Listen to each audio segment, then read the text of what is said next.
For Morningstar, I'm Jeremy Glazer, joined today by Russ Kinnel. He's the editor of our fund investor newsletter. He thinks it might be time for investors to start playing defense, and he has 3 fund ideas for them. Russ, thanks for joining me.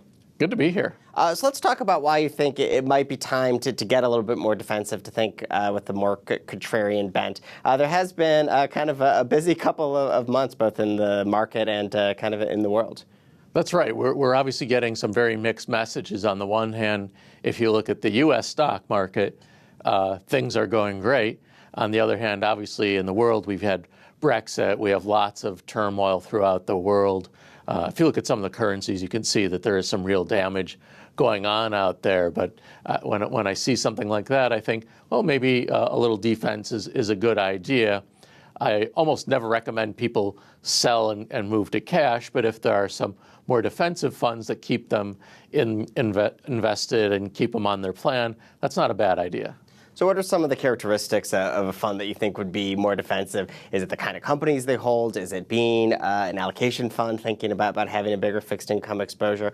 How do you think about defense? Yeah, I think you're right. There's quite a few different ways to get there. You can have a strategy that drives you to the more defensive securities in your area, or you can also have more defensive allocation, so an equity fund that's got more in bonds or cash than its peers.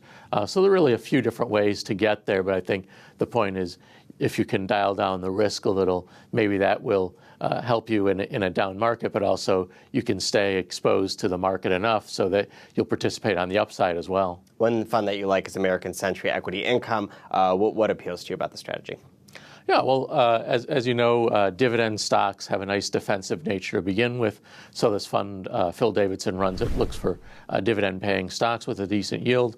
But then it also has some bonds, some convertibles, some cash. And so that gives it a nice defense. If you look at its record, it's consistently performed very well on a relative basis in down markets, yet done pretty well on up markets as well. So it's got a nice, appealing defensive posture without sacrificing too much on the upside.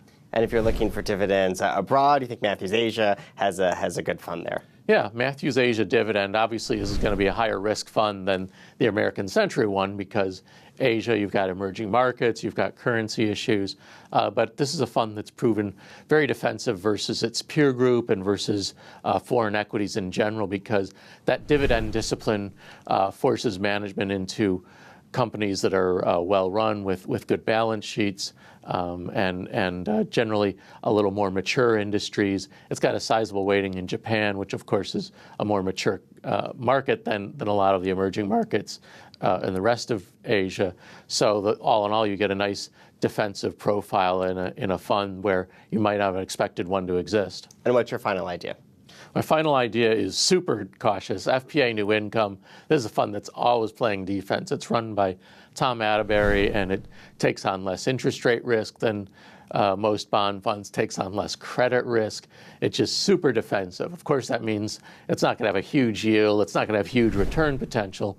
But if you're looking for something that's really playing defense and you want to, say, move out of a bond fund that has a little more risk in it, this is a nice low-risk opportunity. So if you're worried about the world, worried about valuations, this might be a good time to look at one of these funds. That's right. Well, Russ, I certainly appreciate you taking the time today. You're welcome. For Morningstar, I'm Jeremy Glazer. Thanks for watching.